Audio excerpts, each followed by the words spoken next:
Яг тэр мэдрэмж надад бүр ингээд нулимс цэлгэнүүлээд нэрээ ямар гоё юм бэ тий.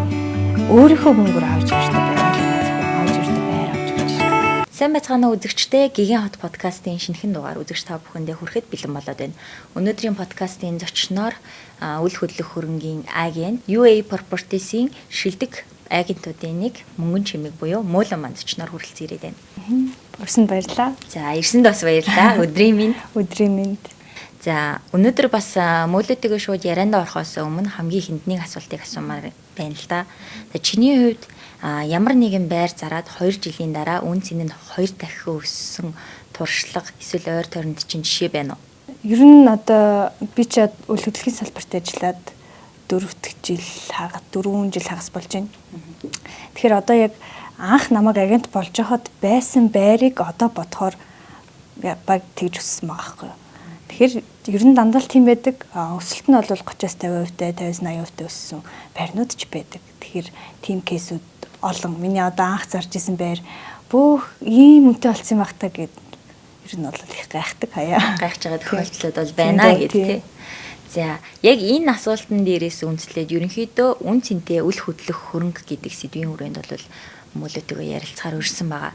Тэгэд үзэгчд маань бас яагаад Мөнгөн Чимэг мөөлөг урахаар болсон юм бэ? Маш олон агентууд байгаа. Энэ дундаас онцлон сонгох болсон шалтгааныг маань одоо үзэгчдэд тайлбарлахын тулд Мөнгөн Чимэгээ үзэгчдэд өөрийгөө танилцуулж өгөөч ээ. Бас дэлгэрэнгүй бас яг юу хийдэг хүн юм бэ гэдгийг хэлж өгөөч ээ гэж хүсэж байна.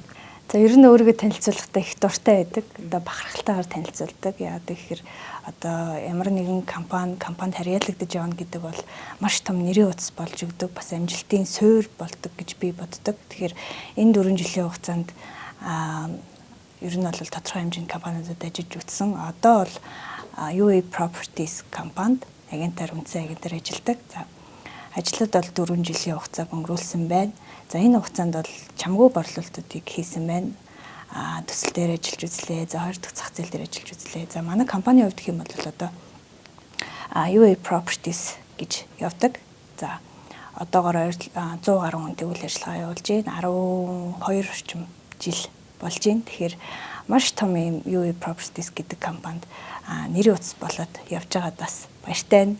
За жишээ нь бид нар ерөөхдөө бол төсөл дээр сүүлийн хэдэн жилүүд айгу төлхөө ажиллаж байна. Төсөл гэдэг маань одоо нөгөө захиалгын байран дээр те урьдчил захиалгаа өгөөд яг нөгөө өсөлттэй холбоотой яг холбож ярих юм бол юм байна. Тэгэхээр төслүүд дээр айгу олон жил ажиллаж байна. Манайх Солонгос салбартай. Тэгэхээр гадаад байгаа монголчуудаас гүүрэн болж өгч чадж байна. 7000 гаруй өрх айлд төслүүд зарсан байна. За манайх ер нь бол багийн системтэй ажилладаг. За манай баг өнгөрсөн сар 30 орчим тэрбум борлуулалт хийсэн байна дангаараа багаараа. Тэгэхээр энийг бол би амжилт гэж харж байгаа. Энэ амжилтын цаана биднээс бас маш их зүйл шаарддаг тий. Мэдлэг мэдээлэл чадвартай байх тий. Одоо энэ хууль эрх зүйн хувьд одоо улс төр юу болж байна тэрнтэй холбоотой бүх юмыг биднээс шаарддаг учраас биднээс өөрсдөө хангалттай сайн агентууд болсон гэж бодож байгаа. Тэгэхээр энэ салбарт бол яг л өөрийгөө бол манлайлж ийн л гэж харж байгаа. 30 тэрбумын борлуулалтыг багаараа хийсэн гэж 1 сарын хугацаанд. Танай баг хэдэн үнэтэй? Манай баг ч одоо бол нэг 8-9 үнэтэй явж байна. Тийм. Тэгээ манай компани ч ерөөхдөө бусд компани нь бол яадгийг сайн мэдэхгүй байна. Дотор систем. Манай компани чинь яг нөгөө үндсэн ажилтан шиг хүний нөөцөд CV-гээ явуулаад тэнцэхгүй юу ярилцсан тий. Дараа нь дахиад дадлахын хугацаа болно. За дадлахын хугацаанд өөрийгөө тайлангаа хамгаална гэд яг нөгөө нэг чанартай цөөн гэдэг зарчмыг баримталж ажилладаг болохоор ерөөхдөө манай бүх агентууд маш чанартай жигд ерөөсөө алдаг л компани байгаа да. За одоо тэгвэл хоёулаа үндсэн сэдв рүүгээ оръё. Үн цэнтэй үл хөдлөх хөрөнгө гэдэг. За үн ба үн цэн хоёрын ялгаа юу юм бэ? Яг хоо энийг холболж тайлбарлах юм бол ингээд зарчмын хувьд ч юм уу ингээд хууль зүйн талаас нь эрх зүйн талаас нь гэж ярих юм бол хүмүүс жоохон төрөх байх. Би одоо энэ юмнуудаа ярихдаа арай жоохон хүмүүст ойлгомжтой тий ойр яриад явъя гэж бодож байна. За үнийг бол шууд харахтаа бол яг одоо гэж харж болно. Үн цэнийг бол ирээдүй гэж харж болно. Тэгэхээр нөгөө миний яг түрүүний ярьжсэнтэй адилхан би 4 жилийн өмнө анх тэр байрыг зараад одоо 4 жилийн дараа тэр байр хэдэн төгрөг болсон юм зэ. Жишээ нь одоо тухайн үед чинь л улаан оронд чинь 2 сая хэдэн зугаарч захиалга авч илээ 500 орчим захиалга авч исэн бэр одоо ер нь бол нэг 4 саятай зарагддаг байхгүй юу. Тэгэхээр энэ хоёрын хооронд ер нь бол нэг 2-3 жилд 2 сая төгрөг гэдэг асар их үнийн дүнэлтээ. Тэгэхээр үнийг ер нь бол одоогоор төсөөлөд үн цэнийг ирээдүйд өгч болох тий өгөөж хөрөнгө оруулалт ч юм уу эсвэл ирээдүйд тийм ашиг тийм тэгж харж болно.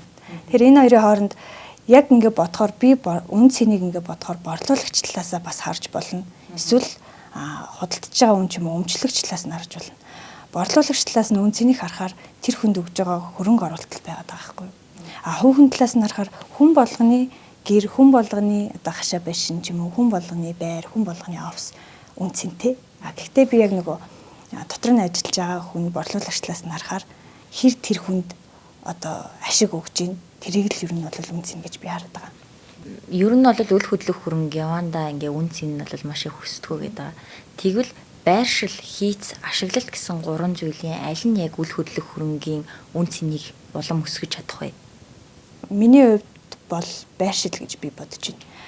Одоо нөгөө хотын төвд байдаг хэрнээ ер нь маш хуучны эртний байрнууд ч юм уу байгаа шүү дээ.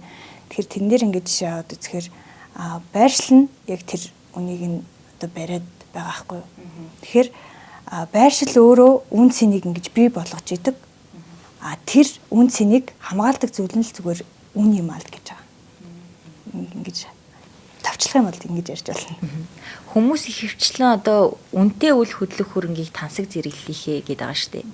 Гэтэл одоо яг хямд хөрөнгө үн цэнтэй байх боломжтой юу? Хямд хөрөнгө үн цэнтэй байх боломжтой. За бас энийг ингээ хоёр талаас нь харахаар борлуулагчлалынүүдээр харах одоо эцсийн өмчлөгчлөлийнүүдээр харах үед бас өөр л байгаа л да. Хямд хэрнээ үн цэнтэй. Хүн болгоны бас яг л байр өөр өөрт нь үнэтэй. Тэгэхээр борлуулагчлалаас нь харахаар байршил нь хэрвээ үнэхээр сайн болвол тэр бол маш үн цэнтэй хөрөнгө гэж харж байна.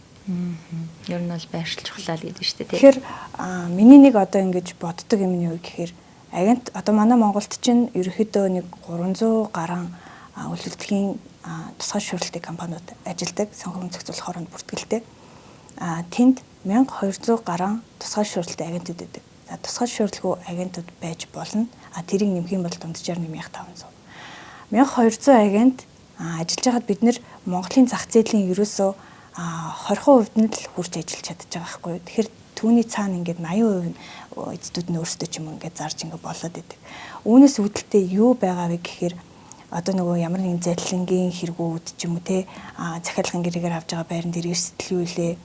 Үнэхээр хөрөнгө оруулалт хийх гэдэг бол би хаашаа хийх лээ те. Хүмүүс ерөөхдөө ингээд төөрсөөр агаад нэг юм авчаа дараа нь тэрийг л авдаг гэж харамсах зүйл байдаг. Тэгэхээр хамгийн гол нь бид нэр яах гэж ажиллаад байгаа гэхээр сүүлийн үед яг агентуудыг хүмүүс маш сайн ойлгодог болоод байгаад би их баярлж байгаа. Гэхдээ өмнө нь бол агент ингээл зуучлагч дунд нь ингээд нэмээд зардаг ч юм уу те. Бидний гол үүрэг нь тэр хүнд одоо хэр өгөөчтэй вэ? Тэр хүнд яавал ашигтай вэ? Яавал сэтгэл хангалуун байх вэ гэдэг зүйлэл дээр л бид нэр ингүүр болж өгч байгаа. Хоёр тал хоёулаа сэтгэл хангалуун байх юм бол тэр авч байгаа мөнгө бол сонирн биш. Одоо надад бол тийг санагдаж эхэлж байгаа байхгүй. Яг нэг эхний 1-2 жилдээ бол надад шимтгэлэн сонин тоогоо бодвол тий анх агент болж хаад шимтгэлээ бодолгүй гэсэн. Одоо бол энэ хүний ажлыг бүтээгээд өгч юмсан тий. Энэ хүний одоо энэ асуудлыг шийдэж өгч юмсан. Энэ хүн одоо байр авч байгаа бол энэ дээр нь анхаарат өгч гэсэн. Одоо бүр 3-4 жил надтай ингээм хамт явж байгаа хүмүүс байдаг л та ингээл аваал зараад ч юм уу эсвэл ахаад нэг шинжилт хийх гэж байгаа хүмүүс байх юм бол дандаа надад зүгтгээ авдаг. Энэ зүгээр л туршлагыг эрсдлийг туршлагаараа эрсдлээ тэр хүнд хааж өгч байгаа байхгүй. Тэр энэ дээр бол би нэг айхтар та надад тэдэнд өргөх хөстэй одоо шимтгэл гүйч гэдэг юм уу тийм байж болохгүй. Агентуудыг би зарчмын хувьд юм байгаа ч гэсэндээ энэ зах зээл дээр бас энэ одоо жижигхэн биш та одоо 20% дээр нь бид нар байгаа учраас энэ зах зээл дээр ажиллаж байгаа агентуудаа одоо хүний сэтгэл ханамжинд тулгуурлаж ажилласаа гэж их хүсдэг. Тэгээ зөвхөн одоо мөнгөний төлөө биш. Маш олон одоо энэ эрхцээ үед эрсдлүүд гарч ишт хүмүүс зөндөө олон кейсүүд одоо залилангийн эргүүд ч юм уу тийм гарч байгаа учраас бид нэр тэрэн дээр зөв замд нь оруулж зөв голдролт нь оруулж явах хэрэгтэй хүмүүс гэж боддог. Хичээж ажилладаг. Яг хөрөнгө оруулалт ба одоо сонголтын талаар хоёлаа яриа л да. ирээдүйд яг хөрөнгө болох үн цэн өсөх нөлөөлөх зүйл нь бол байршил юм байна. Гэвч яг өөрөө амьдрах гэж байгаа тийм тохиолдолд одоо яг мөөлөө яг өөрийнхөө амьдрах гэж байгаа байрыг авах гэж байгаа.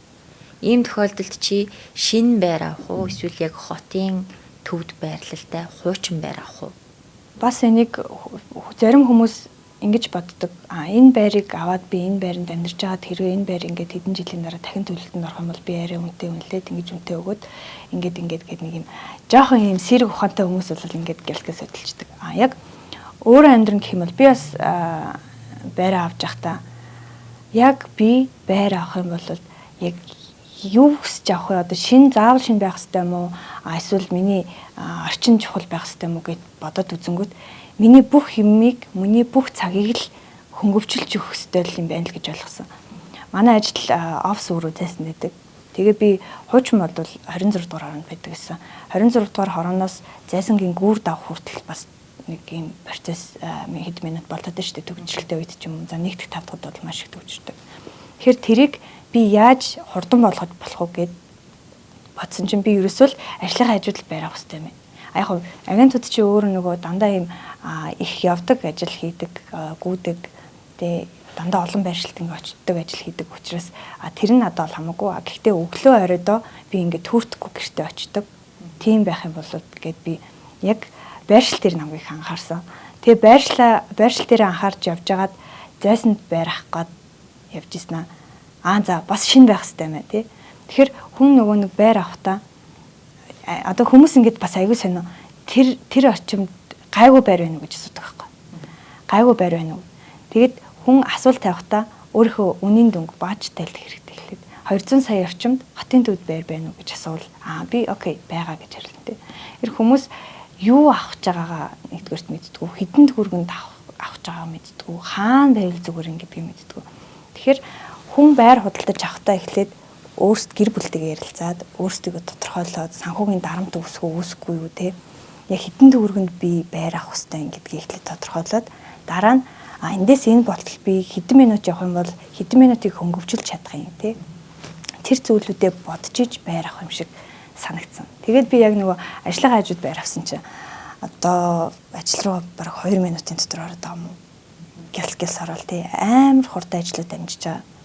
Тэгэхээр ер нь бол сонголт хийхдээ мэдээж шинэ байж болно. Нөгөө 2013 оноос өмнөх төслөдөж байр нутж ирэхэд дахин төлөлтөнд орно штэ. Тэгэхээр ер нь миний бодлоор нэг 15 оноос хойш. Гэтэ гол нь танд орчин чухал уу эсвэл одоо нөгөө ажилдаа ч ойрхон байх уу, хүүхдийн цэцэрлэг сургуультай ч ойр байх уу гэдгээл тодорхой болгочих юм бол авахд ер нь бол бүх юм хурдан болоод ирнэ. Тэгэхээр яг нөгөө шинэ байр уу, хуучин байр уу, байршил хотын төвдөө яах вэ гэдэг л өөрийнхөө одоо ажил болон цаг завыг хэмнэх уялдаа холбоотойгоор сонгох хэрэгтэй юм шүү дээ. Тэрнээс бол тэр дотор заслыг яаж хийж бол яаж бол обогийн сольж болно, шалын сольж болно, таазын сольж янзалж болно тий. Бүх засал тогтчлтыг өөрөө хийж болох учраас байршлыг бол тэр байрыг нураагаад өөрчилж болохгүй юм чинь. Тэгэхээр байршилтаа л анхаарсан дээр гэж бодож байна. Одоо нөгөө хүн болгонд чинь ажлын туршлагын одоо нэг нууц арга гэж байдаг шүү дээ тий. Муулгийн хувьд агентээр ажиллаад бас 4 жил болсон. Олон туршлагуудыг бол өөртөө хөрөмтлүүлсэн байгаа. Дийлэвчлэн байр авахаар явж байгаа одоо худалдаа өгөгчдийн нийтлэг гаргадаг 3 алдаа ямар алдаа вэ? Миний анзаарсан зүйл ингээд хүмүүс сэтгэл хөдлөлөөр одоо үнэтэй зүйл дээр хүмүүс ингээд сэтгэл хөдлөл гарахгүй сайн бодож авах хэрэгтэй тэргээл байдаг шүү дээ. Тэнгүүд яг ингээд тулаад ингээр байр авч байгаа хүмүүс яг оройн үзэл маргааш шийдвэрээ гаргаад ингээд гэлкээс явчихдаг байхгүй. Тэгэхээр хэдий ингээд олон байр үтсэн байгаа ч гэсэндээ тэр авах байгаа байранда яг ингээд судалгаа хийсэн үг гэвэл үгүй байдаг. Тэгэхээр судалгааг бүр маш сайн, бүр үнэхээр сайн хийх хэрэгтэй. Одоо нэг манай найз 26 дугаар хороонд нэг байр авсан байдیں۔ Тэр ч дэжгүй сүүлийн байр л та. Тэгээд ер нь бол зарим шугамнууд чинь ингээд босоо явах хэрэгтэй байдаг. Тэнгүүт ийм зарим шугамны хөндлөн явцсан тэгээ усаалдаад тэгээ доод шалнаас нь дээд айлын дээвэрлүүн ингээд усаалтж авах. Доод айлын нөгөө дээрээс нь ингээд усаалтж авах. Тэрийг тухайн үед тэр хүн мэдээж хэрэг шалын ингээд сөхөж харж авч чадахгүй юм чинь сангийн ер нь бол бас судлах хэрэгтэй байсан байгаа байхгүй юу? Хэдэн онд орсон энэ хэдэн жил ер нь сан юм болж байгаа одоо хөвшүүдээс асуудаг ч юм уу ер нь сан хэр байна, ямар байна. Тэрэн дээр аягүй сайн судалгаа хийж тооцоолол хийх хэрэгтэй юм шиг санагдаад байгаа. Үнэхээр засвар үйлчлэгээ хийх хэрэгтэй бол бас нөгөө үнийн дүн дээр судалгаа хийсэн бол тооцоонд гарч таарна шүү дээ. Ханын солихуу, шалын солихуу гэдэг. Тэгэхээр хүмүүс ер нь яг худалдаа авч байгаа зүйлийг маш сайн судлаагүйгээс болоод бас эрсдлүүд бол гардаг. За хоёрдугаарт нөгөө ярьсан тийм тооцоолол гаргадаггүй. Энэ хямдхан байгаа юм чинь шууд авчий гэд дараагийнхын тооцоололтыг гаргадаггүй. Өөрсдийнх нь нөгөө санхүүгийн боломжинд хүмүүс тааруулж амьдрах хэрэгтэй шүү дээ. Одоо сөөх, урсгал, зардал ч юм уу. Үнэхээр хит их сөөхийн үнэтэй байх юм бол бас яах юм те? Стандарт байранд хит үнэтэй байвал яах юм? Энэ дээр засвар үйлчлэгээ ивэл хэдэн төгрөгөөр хийх хэрэгтэй юм. Яг хідээр авж байгаа бодлоод хэдэн төгрөгийн засвар хийх гээд байгаа ингээд хасаад нэмээд ингээд бодох хэрэгтэй. За 3 дугаарт бол хин нэгний нөгөө бас дарамт шахалтаар ч юм уу манай найзууд амьдардаг, тэр нь хамжууд амьдардаг, тэмдэг ингэдэг гэд бас тиймэрхүү авчдаг тохиолдол байдаг л да. Тэгэхээр яг л түрүүнийхтэй адилхан судалгаа хийх чухал. За захиалгын байран дээр тэр тусмаа хүмүүс бүр маш их алддаг. Бүр энэ дээр ингээд байнга одоо захиалгын гэрээ хийх байгаа хүмүүстэй би бүр байнга хамт явж юмар санагддаг байхгүй. Гэрээ нь яг юу юм яах юм? Та одоо ингээд хувьлизэнгээр авж байгаа бол нэг хоног хэтрүүл яах юм те? Тэр компани алтан тооцох юм уу? За энэ ингээд хувьлизэнгээр төлж байгаа тохиолдолд та зарж болох юм уу? Эсвэл одоо тэр компани ч өөрөө ингээд дангаараа гэрээгээ цуцлах юм уу? Хүмүүс ерөөсөө гэрээгээ хийхгүйгээр давуу тал нь хувьлизэнгтэй юм байна л гэж хараад байдаг байхгүй. Давуу тал нь хувьлизэнг авчиг цаана нь эрсдэл байна. Урьдчилгаа өгчүүд байдаг хувьлизэнгийг төлж явж байгаад ямар нэгэн хүнд эрсдэл гарч болно, өвчин цолхон тохиолдож болно тий. Үнэхээр төлөх чадваргүй болоод гэрээгээ буцаая гэдгсэн чинь урьдчилгаа мөнгөний 50% авна гэдэг ч юм уу тий. Иймэрхүү юм бол байж болохгүй. Тэгээд яг нөгөө захиалгын гэрээтэй байх явцад одоо зарж болдгоо компаниуд гэж бас байна. Барилгын компанийн сайн шалгах хэрэгтэй тий. Хүмүүс нөгөө гарынхаа доорх юмнуудыг ерөөс ашиглаж мэддэг. Одоо ийг газар руу ороод газраа нэг талбарын дугаараар шалгаж тэрийг мэддэггүй. Open data руу ороод компанийн шалгаад регистрийн дугаарыг нэгээл компанийн шалгаад зөвшөөрлөлтөй байна уугүй юу? Эсвэл барилга цэгмийн рүү ороод шалгаж болдог. Тиймэрхүү зүйлүүдийг байнга агенттай хамж явж чадахгүй юм бол тиймэрхүү зүйлүүдийг өөрсдөө судлаад эрсдлээ хамгаалж хэвээр байхгүй. Тэгэхээр хамгийн зөв шийдэл, хамгийн эрсдэлгүй зүйл юу вэ гэхээр агенттай л хамтрах. Энийг бол гэхдээ маш сайн одоо ойлгож сурч байгаа. Гэхдээ бүр ингээд олон хүнд би нэг ойлгуулмаар байгаа байхгүй. Тэр агентаас байр авахгүй байж ч болно шүү дээ. Энд чинь тэр агент чинь энэ салбарт байгаа л учраас шалтгаангүйгээр танд нэг удаа нэлээд өгөх байхгүй. Ер нь бол яг эрсдлээс өөрийгөө 100% хамгаалъя, мөнгөө алдахгүй бай. Одоо Монгол сүүлийн үед бүр амар их залиланд өртөж байгаа хүмүүс байна. Урьдчилгааг нөхцөн, байраа захиалсан, байранд орч чаддгүй. Тэгээ яг байр нь ашиглалтанд орсны хар дээр яваад очих гэсэн чинь нэг байрны ордор 2-3 хүний нэр дээр. Ингээ бодглохлоор хүмүүс өөрсдөө судалгаа муутай байна. Тэгээ дээрэс нь бас нэг агентуудтай хамтрахгүй байгаа нь бас энэ эрсдлийг үүсгээд байна л гэж хэлэх юм байна тий. Яг сүүлийн хэдэн жил ингээд төслүүд дээр ажиллаад байхад бид нэр ингээд төслүүдээ авахтаа одоо манай UE property-саас ингээд хамтарч ажиллая. Манай төслүүдийг ингээд зараад өгөөж ирж байгаа маш олон төслүүд байгаа. Хэдэн мянган айлууд тий. Тэнгүүд бид нар хамгийн түрүүнд юу шаарддаг гэхээр бичиг баримтанд бүрэн юм уу үгүй юу? Тусгай шүүрэл нь утгагүй гарнаа. Эсвэл барилга эхлэх шүүрэл нь утгагүй гарнаа. Хэдүүлээ ажиллаа эхэлжий тий. Окей, бид нэр зөвшөөрлийн зав шалгах хэрэгтэй. Заавал бичиг баримтын дагуу бүхний дагуу ингээ хийх хэрэгтэй. Тэрнээс манай даваа тал бас байдаг. Тэгэхээр ийм зүйлүүд дээр бид нар нэгэн тал ажиллаж байгаа юм чинь хуулийн өмнө хариуцлага хүлээж л байгаа байхгүй юу? Ерөнхийдөө бол тий агентийн хувьд. Тэгэхээр найдвартай компаниар сайн агентаар за ер нь бол агентаар гэсэн хамтарч ажиллаад зуучлуулаад сурсан хүмүүс бол энэ дээр ямар ч асуудалгүй шууд гараад ирдэг. Тэнгүүд агент чи өөрөө за та энийг ингээд 2 саяар авчих дараа жил би тань 3 сая 500-аар зараадаг юу? Ямар ч асуудалгүй л байдаг. Яа тэгэл манай Монгол чамар дуу байна шүү дээ тий. Стандарт орон сууц бол жил болгоно л өсөж идэг. Одоо хүмүүс ингээд гадар ингэдэг шүү дээ. Одоо удахгүй ингээд өвөл болохоор барилгын үн өнчнөө та хэд өвөл байраа байж л нөгөө байрын тим үнэтэй байж л гэдэг улам л өсдөг. Тэр хүннүү 22 дээр ч гэсэндээ жишээ зөндөл гарсан шүү дээ. Хүмүүс айгүй хямдхан авч исэн хүмүүс зөндөө байгаа шүү дээ. 3.5 сая 4 саяар авч исэн хүмүүс ч байдаг. Тэгээ одоо хэдэн сая 8 сая 9 сая авахгүй. Тэгэхээр эн чинь ингээд хүмүүс ингээд гадуур байгаа массыг дагаал байрны үн уннаа л гэдэг хизээч унахгүй л зүйл байхгүй. Энийг бол бүр 4 жилийн туршлагаараа ингээд харж байгаа байхгүй. Нэрээ унахын мөнгө харахаар хизээч унж байгаагүй байрны. Тэгэхээр яг дахин төлөлт хийж байгаа айлууд дээр ч гэсэндээ маш их хүсэлтүүд гардаг. Захиалга хийхээр хөрөнгө оруулалт талаасаа юм уу байр авч байгаа мó гэдгээс агенттайгаа ярилцж байр авах сонголтоо хийх хэрэгтэй. Орон сууцны зорилттой байр эсвэл офис үйлчлэгээний талбай энэ хоёрын аль нь илүү үнцний хадгалт юм бэ? Яг орон сууц бол яг тогтмол одоо өсөөд доктортой болсон жилийн 6-аас 10% ч юм уу. За офс бол жилийн 10-аас 18. Тэгтээ жоохон өгөөж нь их хэрнээсээ жоохон удаан байж магадгүй. Тэгэхээр орон сууц бол аваад эргүүлээ зарсан ч ашиг аавна, түрээсэлэн ч ер нь бол болно. Офс ч өөрөө нийлүүлэлт эрэлт хоёр нь ерөөхдөө бол тэнцүү шахав байдаг байхгүй.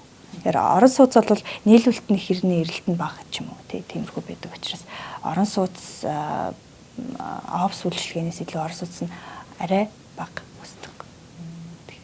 Өгөөж. Тэр ер нь бол үн цэнтэй ирээдүйд одоо яг хөрөнгө болох үүднээс харж ивэл орон сууцлах авах юм биш үү те? Тэг яг хоо энийг бас ингэж харж болно. Хэр удаан бэ гэдгээс бас шалтгаалж болно. Одоо офсыг байлгаал ингээл түрээслээл олон жил түрээслээл ах юм бол тэгэл тэр түрээслэгдэл байгаа л байна. Ер нь бол түрээсийн үнэ арай өндөр гардаг байхгүй юу?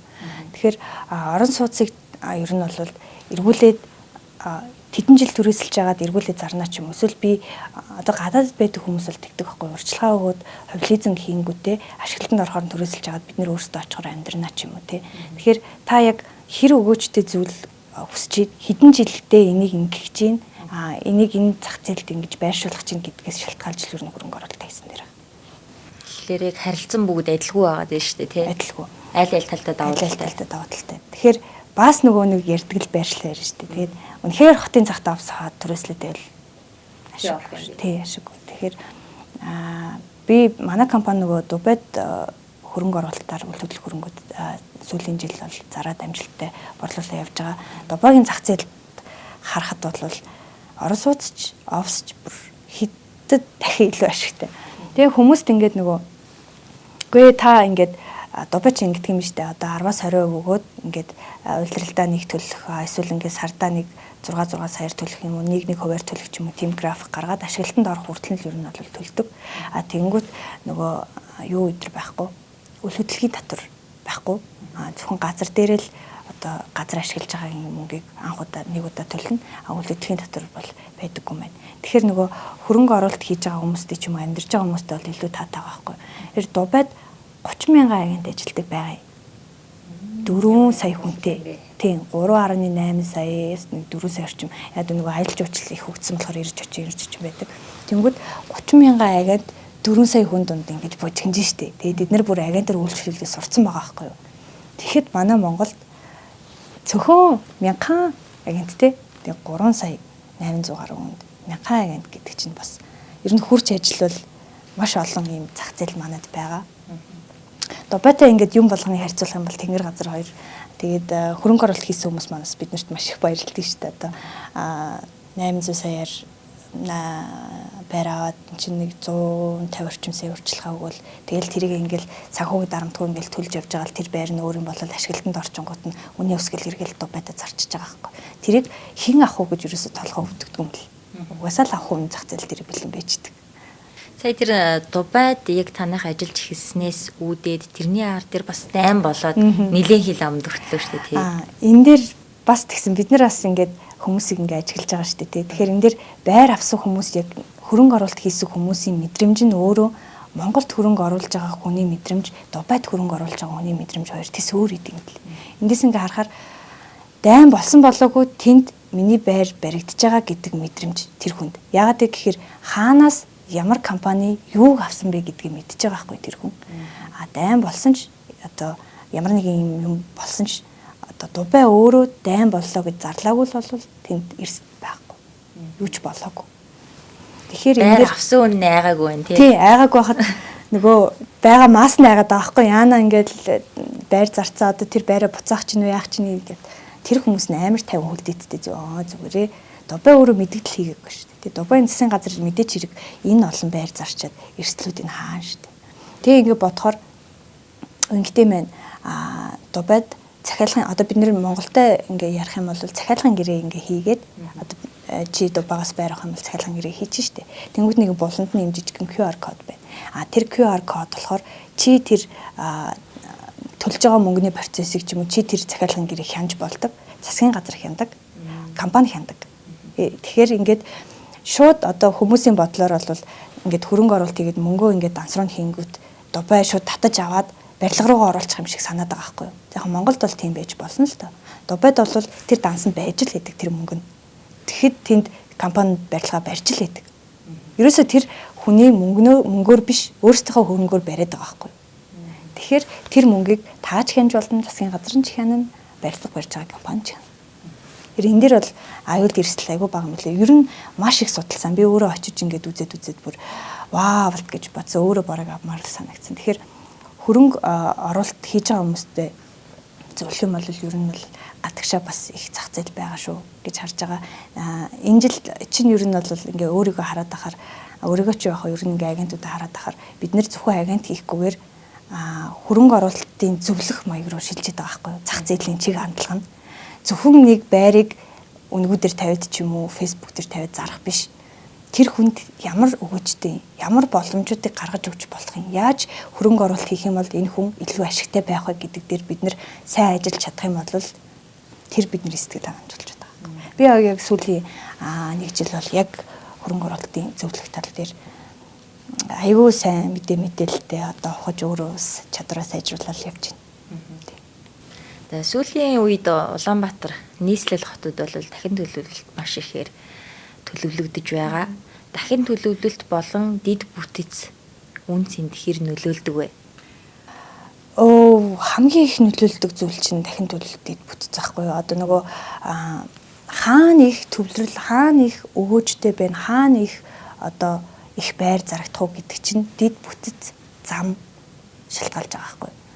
Тэгэхээр дид бүтэцтэй газар мэдээж хэрэг үйлчлэгээ, худалдааны төвөд очино. Худалдааны төвөдөө дагаад одоо айлууд нь очино, айлуудаа дагаад нөгөө офсууд нь очиж болно те гэртэйгээ ойрхон ч юм уу эсвэл барилга байгууламжтай ингээд холбогдоод бүх л одоо юмнууд ингээд холбогдоод тэнд ингээд бий болж бас нэг юм шинэ хотыг үүсгэж байгаа байхгүй. Тэгэхээр одоо бид нөгөө яармагч анх нөгөө шинэ яармаг тэргээд нэг цөөхөн л ганц хоёр барилгууд байсан шүү дээ. Тэнгүүд тийшээ чинь дид бүтэц сонсголонч бараг байр байгаагүй. Тэнгүүд одоо сонсголон маань өөрөө бас нэг юм байр баригдаад бас нэг шинэ хот болох гэдэг байна. Яр маань бас шинэ хот болох гэдэг байна. Тэгэхээр хаана дид бүтэц хаана шинэ зам тавигдаж чинь тэнд бүх юм дагаад очно. Тийм дагаад очно. Хот одоо нөгөө худалдааны төвүүд, офсууд тэгэл таны тэр хүсэж байгаа өгөөч чинь ч гэсэн тэнд очиж л байгаа. Тэгэхээр яг эндээс харахаар амар алсын хараатай хүмүүс энэ дээр амар дийл хийдэг байхгүй юу. Мэдээч хэрэг анх ингээд юу ч байхгүй байхад байраа захиалсан хүмүүс бол одоо бол баярлаж байгаа шүү дээ. Тэгэхээр алсын хөрөнгө оруулалтын алсын хараатай хөрөнгө оруулалт хийгээ сурцсан хүн бол энд ийм баригдаж байгаа юм чинь энд шугам очиж л таараа гэл ингээл хөрөнгө оруулалт хийдэг. Гэтэ хүмүүс нөгөө одоо зөвхөн орон сууцсан дээр ингээ ярихгүй ингээ газар объект ч гэсэн борлуулагдаж байгаа шүү дээ Монголын зах зээлд. Тэгээ газар объект ингээд бас худалдаж авахтаа ч юм уу зарахтаа яг тэрэн дээрээс анхаардаггүй. Одоо гинт ингээл нэг газар амар үнэтэй аваад дээр нь ингээл үйлдвэр хийх гээл бүтээн байгуулалт босгоод ингээ байжсэн чинь яг урд урд хотоос зам тавина гэвэл бас яг яах вэ тий. Тэгэхээр нөгөө хот төлөлттэйгөө өөрөө бас зарим нэг юм уялдуулж том дийлүүдэд худалдаа авалтаа ийн. Бас л яг энэ дээр бид нэр маш сайн зөвлөгөө өгч үйлчилж чаддаг. Нэрэ бодоод байсан чи яг яармгийн хэсгийг анх нэг ганц хоёрхон хотхон баригдчихад ийшээгээ тэр хаа хол руу хэн байр авах юм бэ гэл те ерөөсөө бас ашиглалтанд орсон газрууд нь ерөөсөө хүмүүс орохгүй байна гэл үнэн айгүй хямдхан байсан штэ. Одоо тэгэхээр чин тийшээ зүгээр битүү болж штэ. Тийм битүү одоо хамгийн бага үнийн дүнтэй ер нь 3 саяас бохгүй шүү. Тэг дунд чинь нэг 3.5-аас 4.5-тай. Тэг бүр гоё байрнууд нь бол бага арттай ам ч өөрөө их гоё ам шүү дээ. Тэгээд тэрийгээ дагаад ингээд маш гоё дид бүтцүүд тавьж гин гоё хаусууд баригдаж гин. Нэг талаараа одоо ийм барилга байгууламж баригдаж байгаад бол миний хувьд бол маш баярлалдаг. Тэ хот болон гоё гэр ороод байснаас илүү гоё барилга байгууламжууд баригдаад тэрийг дагаад барилгын компаниуд нь ч гэсэн авж байгаа худалдаа авах талдаа сайн төлбөрийн нөхцөлийг үүсгэж өгч чадж байгаадас баярлж байгаа. Анх бол нэг айхтар тийм хувьд эзэнгээр одоо ямар л барилгын компани та ингээ хуваагаад төлөөрэй гэд ер нь итгэхгүй л байсан үе шүү дээ. Тэгж яхад одоо сүүлийн жилүүдэд 36 сар, 40 хэдэн сар, 50 сар гэл ингээл хамгийн багадаа 20 хэдэн сараар та хуваагаад төлөөрэй. Би танд итгэж чинь та гэрээгээ гэд ингээ яваарай. Хуваагаад төлөөд энэ байр таныхаа тий ийм гоё нөхцөл боломжуудыг олгож байгаад бас баярлж байгаа. Энэ нь болохоор яалчгүй нөгөө банкны хүүтэй холбоотой 8% зэт байсан 6% болсон. Тэгээд 6% зээл чи өөрөө айгу удаашралтай одоо зарим олголт нь 22 23 он дээр явж байгаа жишээ нь тий 6% хүлээгээд болохгүй байгаа үнэхэр чадамжтай хүмүүс бол хувь лизингээр төлж байгаа 6% ингээ оруулах боломжтой л байгаа байхгүй. Иймэрхүү зүйлүүдээ яаж би нюанс хийж, яаж би өөрчлөхөд төлөө байртай болох уу? Тэр тусмаа залуу хүмүүс бол тий ингээл зов журчлагаагаа цуглуулчаал нэг байртай болох юмсан гэд үсэд гэд байгаа л хэдэг. Тэгээ судлаад байгаа юм шиг ирнэ байртай болж чадахгүй. Тэгэхээр яг л сайн агенттай хамтарч чадах юм бол байртай болох бүрэн боломжтой. Хаач. Одоо ингэдэж штэ машин авахд одоо машин авахд тохиромжтой үе. Байр авахд одоо авахд тохиромжтой тохиромжгүйгээ одоо нэг үе байгаад байгаа тий. Одоогийн эдийн засгийн нөхцөлд үл хөдлөх хөрөнгө худалдаа авахд тохиромжтой үе мөн үү? Ер нь үл хөдлөх хөрөнгө худалдаж авах, зарах тохиромжтой үе гэж байдаггүй шүү дээ. Монголд байхгүй юу? Байхгүй. Угаасаа үл хөдлөхийн зах зээл чи өөр манай Монгол тохиромж одоо нөгөө тогтвортой зах зээлтэй байхгүй. Яагаад гэхээр эн чинь өөрөө сүүлийн хэдэн жилүүд одоо ковидоос хойш яг л ингээл тогтчлоо шүү дээ энэ цикл. Яг ковид гараад барилгын материалын үн ч юм уу одоо хилгэлтэй холбоотой юмнуудын үн нэмэгдсэн боловч тэрнээс хойш зах зээл ингээл байдгаараа л байгаа. Тэгэхээр хүний хэрэгцээ юу вэ гэдгээс шалтгаалж байгаа. Тэрнээс бол тохиромжтой үйл биш. Хүмүүс ингэдэг хгүй. Би одоо байраа түрээслүүлвэл яг түрээсэн дээрээс байж болно. Оюутнууд ирэх цагт түрээслэх ч юм уу те. Оюутнууд гарах цаг түрээс арай бага ч юм уу. Яг ингээд байр худалдах авах дээр бол тохиромжтой гэж байхгүй. Тэгээд улирлаас хамаардаг гэж хүмүүс ойлгоод байдаг. Энэ тийм их яриа байгаад байгаа юм. Хавар өвөл бүр 30-нд ч байр зарж исэн үе надад байдаг байхгүй юу. Бүр ингээд цас орж исэн тийм амар хөтөн бүр ингээд баярлах гад байдаг те. Тэгж яхад бид нэр ингээд 30-даа багтааж гэрээгээд 30-даа орноо.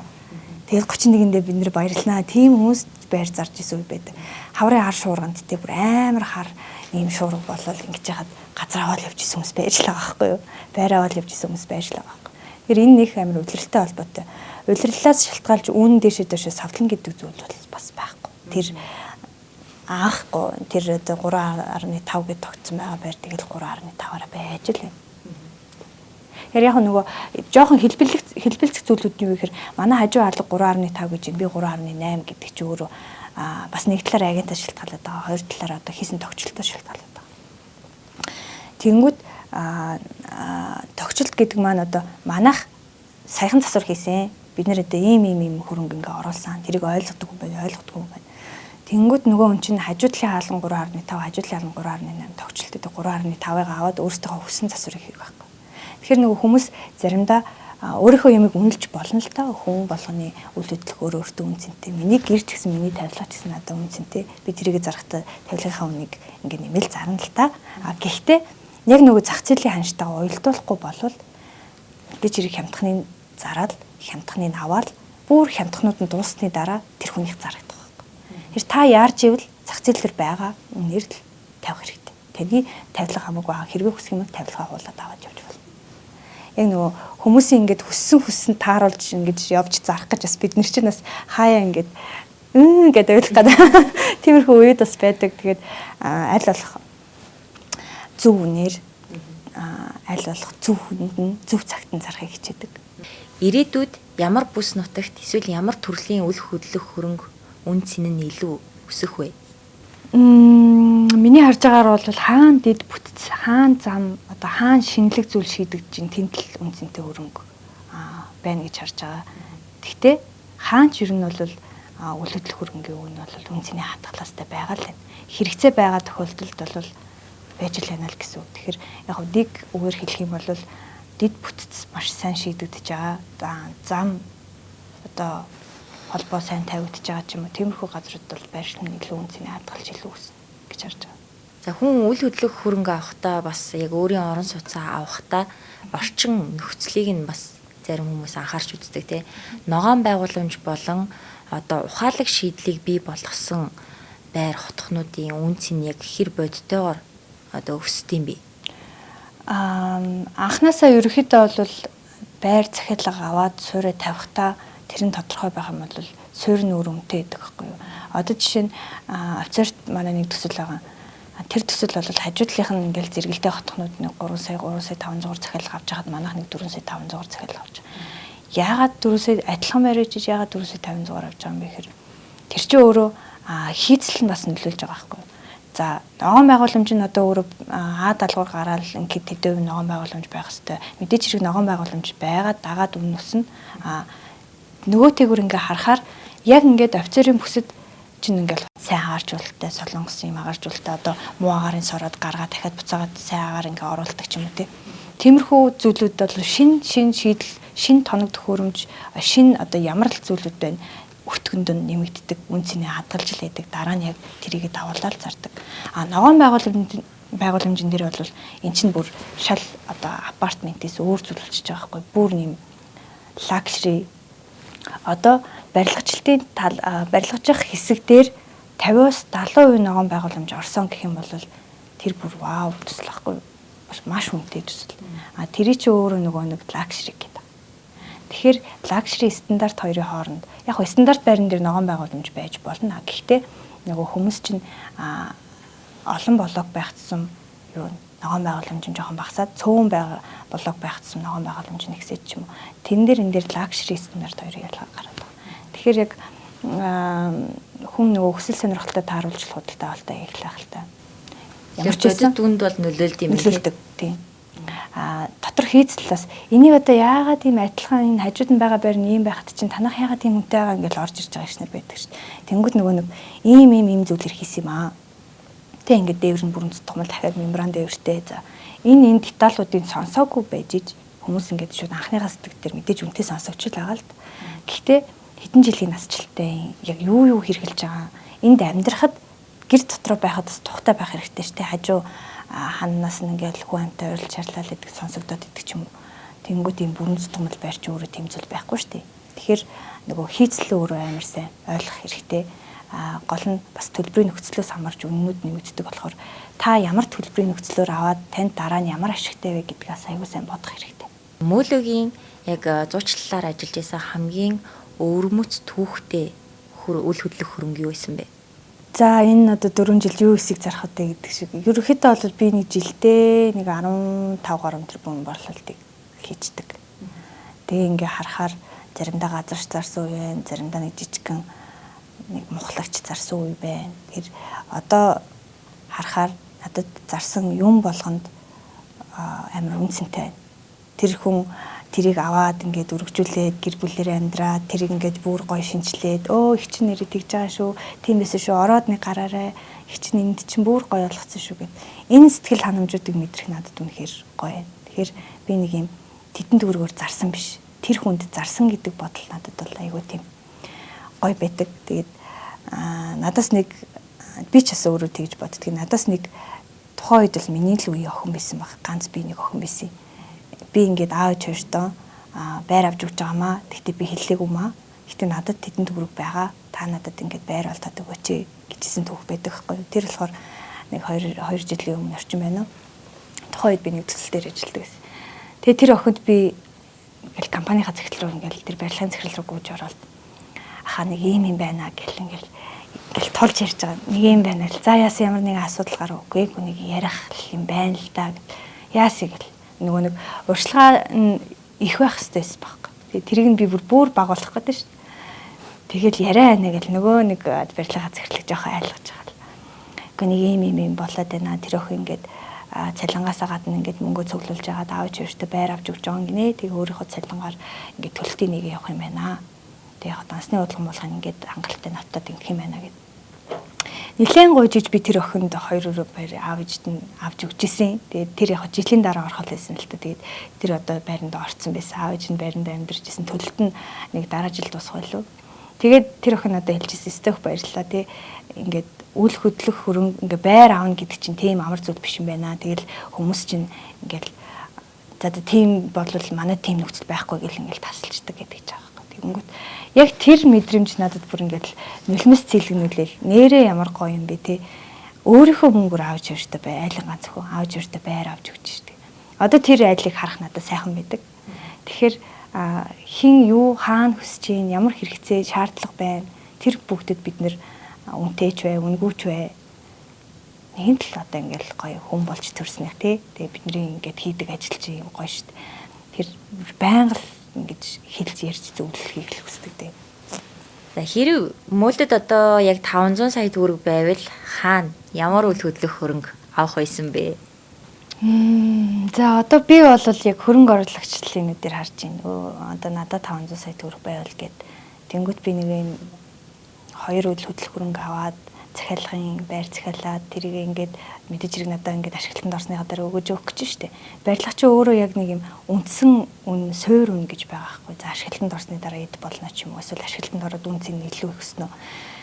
Яагаад гэхээр тэрийг барьж дуусах хүртэлх хугацаанд ямар нэгэн одоо өөрөөсөө илүү зардал гаргаагүй л болвол яг ингээд 100% төлчих юм бол дараа нь би өгөөж өндрөөр хүртэх гээд байгаа байхгүй. Тэгэхээр би бол одоо нөгөө жинхэнэ дунд нь аваад үзсэн юм чинь хөрөнгө оруулалт чиглэлээр л ер нь 500 сая 2 юм уу 3 хувааж хөрөнгө оруулалт хийх байх. Нөгөө талаараа эсвэл амьдрах байгаа хүн талаас харж болно тий 500 саятай бол ногоон байгууламжтай хамгийн гол нь өөрийнхөө цаг завыг хөнгөвчлсөн тий төгжрээд ингээд гэрлөө гарах гэж 3 4 цаг төгжрөхгүй ингээд шууд яваад орчдөг. Тим худалдаа авсалт хийгээсэй гэж хүсэж ин тэгээ би ч гэсэн тэхэл байсан баг 500 саятай байсан бол эсвэл талаар нь тийм байгаад талаар нь хөрөнгө оруулалт. Тэгэхээр ерөнхийдөө ирээдүйд өгөөжөө бодож ил ер нь бол худалдаа авалт гэх юм байна шүү дээ тий.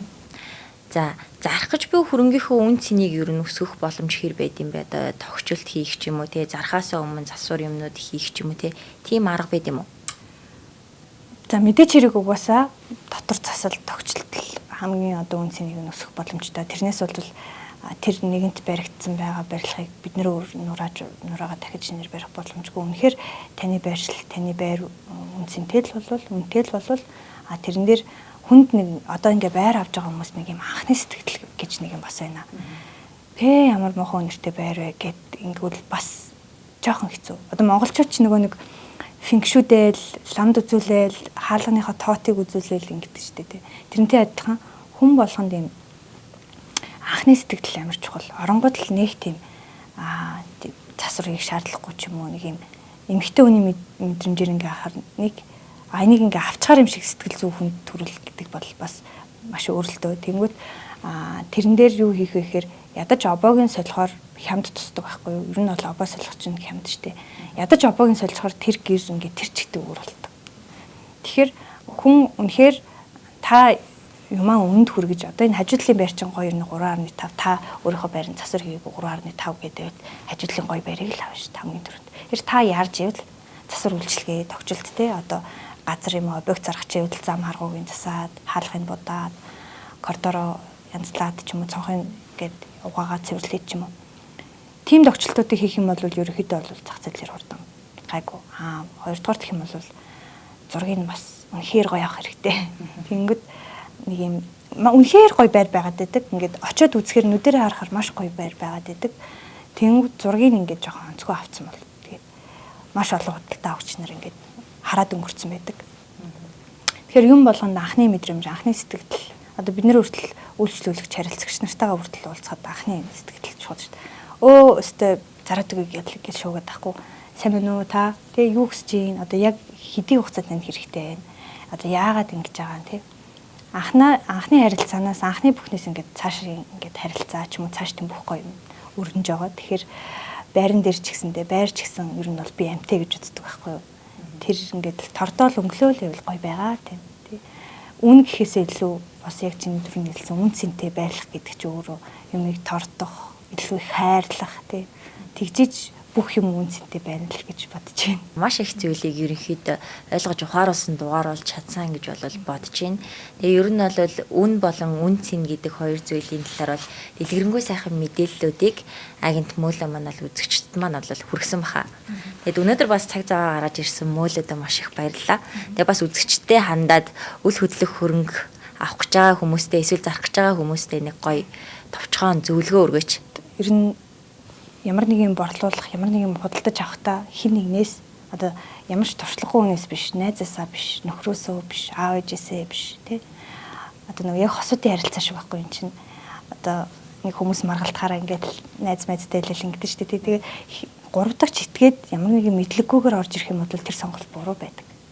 Тэгэхээр ямар нэгэн зүйлийг авахдаа, өгөхдөө, зарахдаа заавал туршлагатай тэр дунд байж үтсэн, биеэрээ туулсан, мэдлэгтэй тийм хүнд хандаасаа гэж хүсэж байна. Тэгээ үнэтэй ч бай, үнгүүч бай. Одоо ирээдүйд тохиолдох амар том үнийн дүн ч юм уу, амар том эрсдлийн наан өөрөө хаагаад багахан мөнгө төлөд ч юм уу. Мөнгө төлөхгүй ч байж болно шүү дээ. Яг го зарим нэг хуульчдад бол мөнгө төлж авч явдаг. Биднэрт бол би чамд ингээд за найз нь ингээд захиалгын гэрээг нь хараад өгье гэд надад мөнгө төлөхгүй шүү дээ. Тэгэхээр ер нь одоо туршлагатай хүмүүст нь хандаж хамтарч ажилласаа л гэж хүсэж байна. Тэгэхгүй болохоор ирээдүйд маш том олон эрсдлүүд гардаг тий. Тэрнээс болсон үүдэлтэй шүүх цагдаа гэл амар их эрсдлүүд гардаг учраас энэ дээр бол бистэ айгүй имиж авдیں۔ Зөндөө олон тийм кейсүүд сонсоод зөндөө олон тийм байдаг учраас хажууд байгаа агент эсвэл ойр байгаа агент нүдэнд харагцсан агентаасаа мэдлэг мэдээлэл аваасаа гэж хүсэж байна. Бид нар чинь бас татвар дээр, улсын бүртгэл дээр тий бүх газруудаар ингээд яваад үзсэн нэгэн бас туршлагатай хүмүүс байгаа шүү дээ. Тэгэхээр та хэдэн төгрөгийн татвар төлөхийн, газар зарвал та хэдэн төгрөгийн татвар төлөхийн, ерөн татвар яагаад байдгийг, яавал та татвар төлөхгүй юм ч бас байж болдог шүү дээ. Татвар төлөхгүй гэрэнэж бас байдаг. Тэ заалтууд нь ч гэсэн өөр.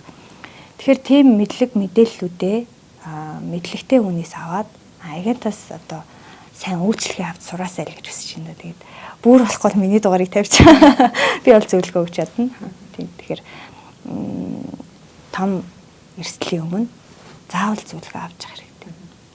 Гига хот нэвтрүүлгийн энэ удаагийн дугаар энд хүрээд өндөрлөж байна. За та бүхэн маань бас дэлгэрэнгүй мэдээлэл бас зөвлөгөөнүүдийг авахыг хүсэх юм бол би мөлөг их дугаарыг бол доор гарах хэсэгт бол байрлуулчих. Тэгэхээр уцаар нь холбогдоод бас дэлгэрэнгүй мэдээлэл зөвлөгөөг авах боломжтой шүү. За тэгээд энэ удаагийн дугаараараа та бүхэндээ үн цэнтэй үл хөдлөх хөрөнгөний талаар дэлгэрэнгүй мэдээлэл хүргэхийг хичээлээ. Дараагийн дугаараар уулзтлаа. Баяртай.